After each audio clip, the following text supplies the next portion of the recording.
When Jack Gallivan was a boy in Salt Lake City, Utah, in the middle of the last century, he and his brothers played a game. Their father was the publisher of the Salt Lake Tribune, the local newspaper of record. And in order to prove the Trib's classified section worked, they would buy used cars out of the paper. We'd look through the Sunday listings, whittle it down, make calls, go visit, and take the finalists to the mechanic to check them out, Gallivan says. Of course, the sellers didn't realize that we were kids making the calls. The early 60s, one of the vehicles they came across was a 1955 Mercedes 300 SL Going. Gallivan's father wasn't a car connoisseur, but he responded to vehicles he found beautiful, classic dual-cowl Lincolns such as those driven by the Trib's owner. An automotive editor's MGTC, and the Volkswagen Carmen Ghia and Jaguar XK140 he purchased. The Gullwing was one of these vehicles. He just fell in love with it, Gallivan says, the sheer beauty of the thing. The family looked at it, but the price was too high. About a year later, however, Gallivan's father was driving with his younger son and saw the same car parked in a gas station with a for sale sign on it. My little brother says they just made a U-turn, went back to the gas station, and Dad went in and bought the car, Gallivan says. He recalls his father paying around $3,400.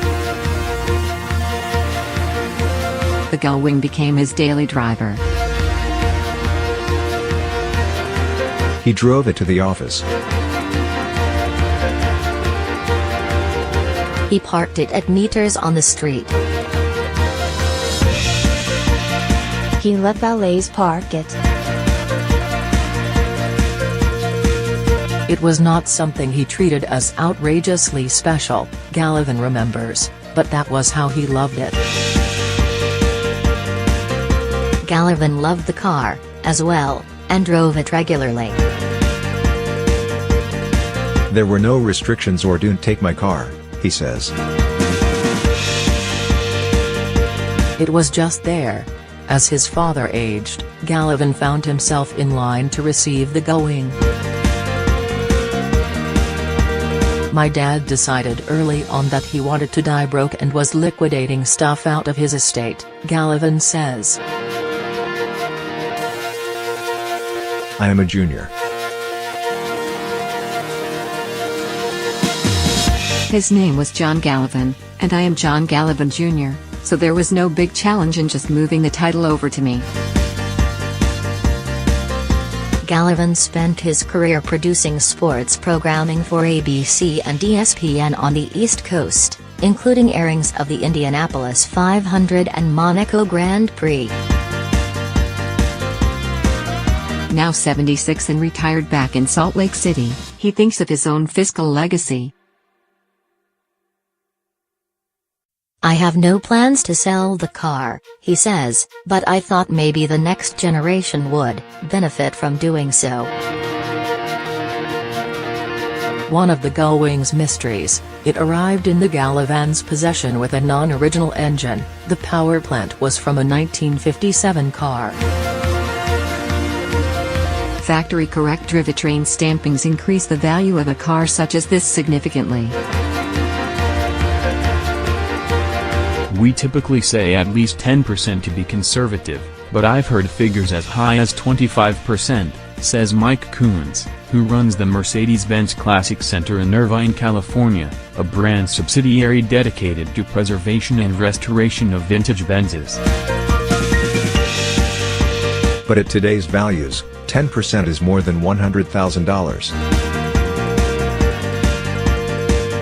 Given this difference, Gallivan set out to find the original engine. He he hadn't been active in the collector car community or in researching automotive history. But he found a Gullwing owners group message board and posted a question. Does anybody know how the engine I have ended up in my car? It never occurred to me to ask. He says, or that an engine, missing for 60 years, would ever reappear. He was shocked to soon receive a response from a classic car restorer in Missouri named Jeff Moore, who ran a shop called the Automotive Archaeologists. I have your engine, Moore wrote. And moreover, it happens to be in the Kircher. In the post-World War II era, soldiers returning from overseas or assisting in the war effort on the home front put their gearhead field experience to good use in the customization and hot rodding of automobiles. According to historians, even before the Corvette was launched in 1953, there were more than 50 American-made sports car models.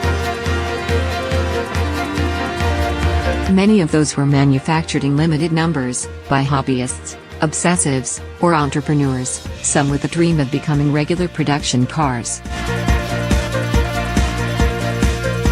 Some to be raced in early Sports Car Club of America events. Their activity was clustered on the coasts, particularly the West Coast, but pockets existed nationwide. Charles Hughes of Denver, Colorado, the scion of a wealthy local family, developed a passion for speed before the war. Testing planes for the military and sponsoring vehicles in the Indy 500.